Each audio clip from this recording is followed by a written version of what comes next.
प्रश्नावली 1.1 में ही दूसरा क्वेश्चन है 196 और 38,220 का। इसका भी हमें HCF निकालना है, वो भी यूक्लिड विभाजन प्रमेयिका से।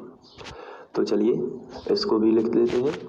सबसे पहले आपको ये बताना है कि इनमें से बड़ी संख्या कौन सी है। तो बड़ी संख्या तो यही है, तो आपको लिख लेना है कि 38,220 जो है वो बड़ी संख्या है। तो इस तरफ मुँह खोल देना है इसका। इस मुँह खोलने का मतलब है जिस तरफ ये मुँह खुला हुआ है उस तरफ बड़ी संख्या है, और इस तरफ ये मुँह बंद है इसका, इस तरफ छोटी संख्या है। और यहाँ क्या है 196। तो 38,220 बड़ी है 196 से, ये आपको लिखना पड़ता है। इसके बाद हमें जो है भाग करना पड़ता है, और उसका जो मेन भाग की क्रिया है वो रफ में की जाती है।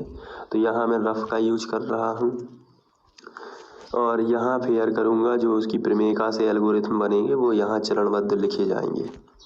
चलिए अब बड़ी संख्या को भाग के चिन्ह के बीच में लिखना होता है। तो बड़ी संख्या है 38,220 और छोटी संख्या है 196।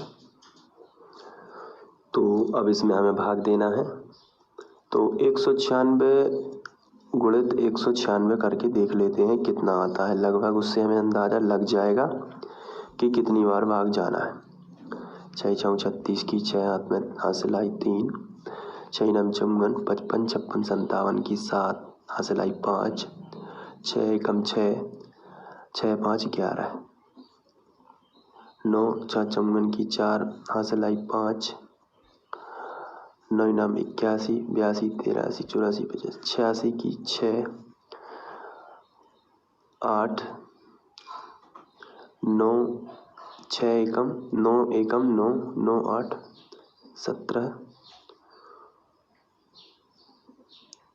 अब 196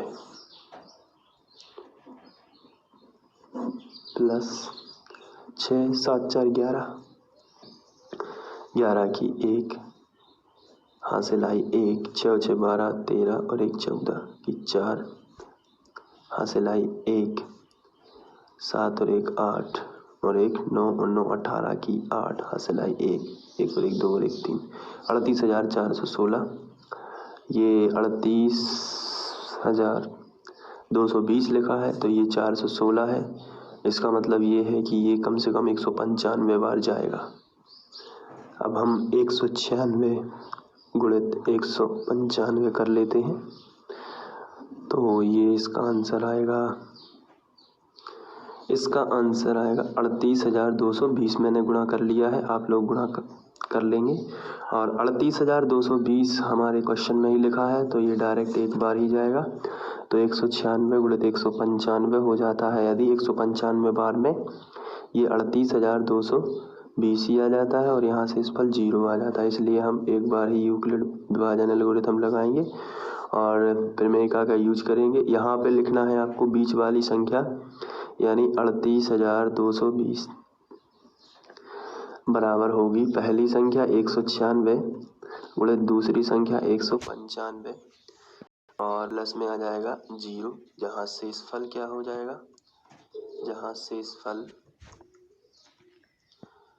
बराबर है 0। तो पहली बार में भाजक जो भी है वही इनका दोनों का क्या होगा, HCF आता है 38,220 और 196 का HCF 196 ही होगा। तो इस तरीके से ये क्वेश्चन सॉल्व हो जाता है।